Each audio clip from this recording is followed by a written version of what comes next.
எனக்கு அருமையானவர்களே, ஏதேனும் சில காரணங்களினால் நம் ஒவ்வொருவருக்கும் நம்முடைய வாழ்க்கையின் ஒவ்வொரு பகுதியிலும் விதவிதமான எதிரிகள் இருக்கத்தான் செய்கின்றார்கள்.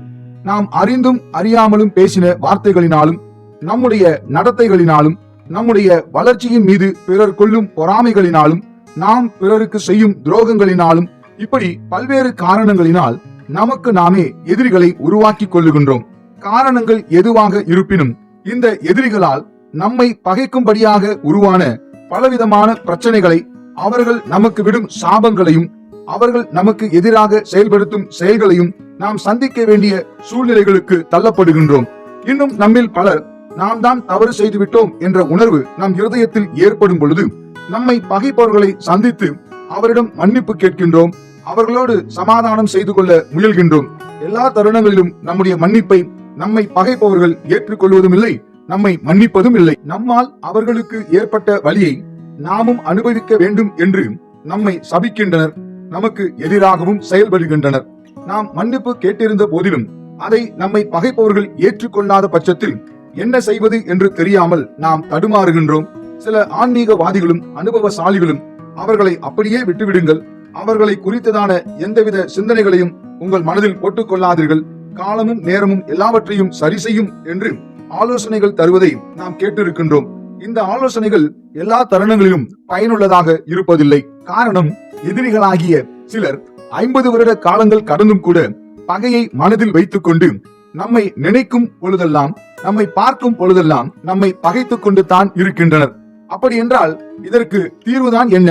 பரிசுத்த வேதாகமத்தில் நம் எதிரிகளை நாம் எவ்வாறு கையாள வேண்டும் என்று கூறுவதோடு மட்டுமல்லாமல் அதற்கான நிரந்தர தீர்வையும் கூறப்பட்டிருக்கின்றதை நாம் காண முடியும். உங்கள் எதிரிகளை சிநேகியுங்கள், உங்களை பகைக்கிறவர்களுக்கு நன்மை செய்யுங்கள், உங்களை சபிக்கிறவர்களை ஆசீர்வதியுங்கள், உங்களை நிந்திக்கிறவர்களுக்காக தேவனிடம் ஜெபம் பண்ணுங்கள், உங்களை துன்பப்படுத்துகிறவர்களை ஆசீர்வதியுங்கள், ஆசீர்வதிக்க வேண்டியதே அன்றி சபிக்காதிருங்கள். இப்படி செய்வதனால் நாம் நம்மை உண்டாக்கின பரிசுத்த தேவனுக்கு புத்திரர்களாய் இருப்போம். எதிரிகளை ஆசீர்வதிப்பவர்கள் தேவனால் ஆசீர்வதிக்கப்படுவார்கள் என்றும் பரிசுத்த வேதாகமத்தில் குறிப்பிடப்பட்டிருக்கின்றதை நாம் காண முடியும். நம்முடைய எதிரிகளை பின்வரும் செயல்பாடுகளினால் நாம் அவர்களை ஆசீர்வதிக்க இயலும். அவர்களை முழு மனதுடன் மன்னித்தல், அவர்கள் நம் மீது கொண்ட கோபத்தினால் மட்டுமே தாங்கள் செய்வது இன்னதென்று அறியாது நம்மை பகைக்கின்றார்கள் என்பதை புரிந்து கொண்டு அவர்களை பதிலுக்கு நாமும் பகைக்காமல் அவர்களை ஏற்றுக்கொள்ளுதல், அவர்களுடைய நலனில் அக்கறை கொள்ளுதல், அவர்களை உண்மையாக நேசித்தல், அவர்களுடைய இக்கட்டுகளில் அவர்களுக்கு உதவி செய்தல், அவர்கள் ஆசீர்வதிக்கப்படும்படி தேவனிடத்தில் உருக்கமாய் ஜெபித்தல், அவர்கள் மேல் எரிச்சல் அடையாதபடி அவர்களை குறித்து தீமையானவர்களை பேசுவதை தவிர்த்தல், அவர்கள் நம்மை பகைப்பதற்காக தேவனுக்கு நன்றி சொல்லுதல்.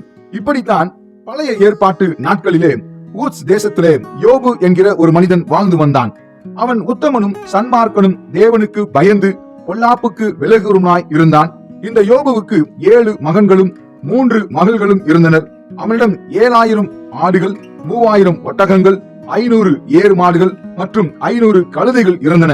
ஒரு குறிப்பிட்ட ஒரே நாளிலே யோபு தன் பிள்ளைகளையும் தன்னிடம் இருந்த மிருக ஜீவன்களையும் சொத்துக்களையும் அவனுக்கு உண்டாயிருந்த அத்தனையும் இழந்து போகின்றான். இத்தோடு மட்டுமல்லாமல் யோபின் உள்ளங்கால் முதல் உச்சம் தலை வரை கொடிய பருக்கள் உண்டாகின்றன. இப்படிப்பட்ட கொடூரமான சூழ்நிலையில் யோபின் மனைவியும், நீர் இன்னும் உம்முடைய உத்தமத்தில் உறுதியாக நிற்கிறீரோ, தேவனை தூஷித்து ஜீவனை விடும் என்ற வார்த்தைகளை கூறி யோபுவை இன்னும் அதிகமாய் வேதனைப்படுத்துகின்றாள். இப்படியாக யோபுவுக்கு நேரிட்ட தீமைகள் யாவையும் கேள்விப்பட்ட அவனுடைய 3 நண்பர்களான எலிபாசும் பில்தாதும் சோப்பாரும் அவனுக்காக பரிதபிக்கவும் அவனுக்கு ஆறுதல் சொல்லவும் ஒருவரோடு ஒருவர் யோசனை பண்ணிக்கொண்டு புறப்பட்டு வருகின்றார்கள். அவனுக்கு ஆறுதல் சொல்ல வந்த யோபுவின் இந்த 3 நண்பர்களும் அவனுடைய கொடூரமான நிலையை கண்டு அவனுக்கு ஆறுதல் கூறுவதற்கு பதிலாக யோபுவின் மேல் ஒவ்வொருவரும் ஒவ்வொரு விதமான குற்றங்களை சாற்றுகின்றனர். இவர்கள் ஒருவனுக்கு எதிரிகள் இருந்தால் எப்படி அவர்கள் குற்றம் சாட்டுவார்களோ அப்படியாகவே இவர்களும் செய்கின்றனர். யோபுவின் இத்தனை பாடுகளும் அவன் செய்த பாவங்களின் காரணமாகவே வந்தவைகள் என்ற நோக்கில் அவன் மேல் அநேக குற்றங்களை சுமத்தி அதன் நிமித்தமாகவே உமக்கு இந்த நிலைமை ஏற்பட்டு இருக்கின்றது என்கின்றனர்.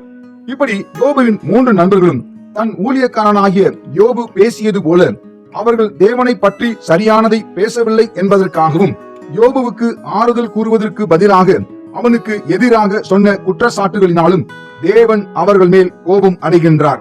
இப்படியாக அவர்கள் பேசினதின் நிமித்தம் அவர்களுக்கு வரவேண்டிய தண்டனையிலிருந்து அவர்கள் தப்பித்துக் கொள்ள யோபுவை அவர்களுக்காக என்னிடம் வேண்டுதல் செய்யும்படி சொல்லுங்கள், அவன் உங்களுக்காக வேண்டுதல் செய்வான் என்றும் தேவன் அவனுடைய நண்பர்களும் கூறுகின்றார். நண்பர்கள் மூவரும் தேவன் அவர்களுக்கு சொன்னபடியே செய்கின்றனர். நண்பர்களாக இருந்தும் எதிரிகளைப் போல பேசின அவர்களுக்காக தேவனிடம் யோபு வேண்டுதல் செய்கின்றான். இப்படியாக யோபு அவர்களை ஆசீர்வதிக்கின்றான். இதன் நிமித்தம் முன்னிருந்த எல்லாவற்றை பார்க்கலும் 2 மடங்காக தேவன் யோபுவை ஆசீர்வதிக்கின்றார். இந்த சம்பவத்தில் எவன் ஒருவன் தன்னுடைய எதிரிகளை ஆசீர்வதிக்கின்றானோ அவன் தேவனால் ஆசீர்வதிக்கப்படுவான். அவனுடைய எதிரிகளும் அவனால் காப்பாற்றப்படுவார்கள் என்பதை நாம் அறிந்து கொள்ள முடிகின்றது. ஆகவே எனக்கு அருமையானவர்களே, நம்முடைய எதிரிகளை மன்னிப்போம், அவர்களை நேசிப்போம், அவர்களின் இக்கட்டில் அவர்களுக்கு உதவுவோம், அவர்களுடைய நலனுக்காக தேவனிடத்தில் ஜெபிப்போம். இப்படியாக நம் எதிரிகளை நாம் ஆசீர்வதிப்போம். தேவனால் நாம் ஆசீர்வதிக்கப்படுவோம். இவை யாவற்றையும் நம்முடைய சொந்த பலத்தினால் செய்ய இயலாத பட்சத்தில் பரிசுத்த தேவனுடைய ஆவியானவரின் உதவியை நாடுவோம். அவர் நமக்கு நிச்சயம் உதவி செய்வார். இக்காணொலியில் இறுதி வரை கண்டும் கேட்டும் உணர்ந்தவைகளை தங்களின் அன்றாட வாழ்வில் கைகொள்ளப் போகின்ற உங்கள் யாவரையும் பரிசுத்த தேவனும் உயிர்த்தெழுந்த ஆண்டவருமாகிய இயேசு கிறிஸ்து அளவில்லாமல் ஆசீர்வதிப்பாராக.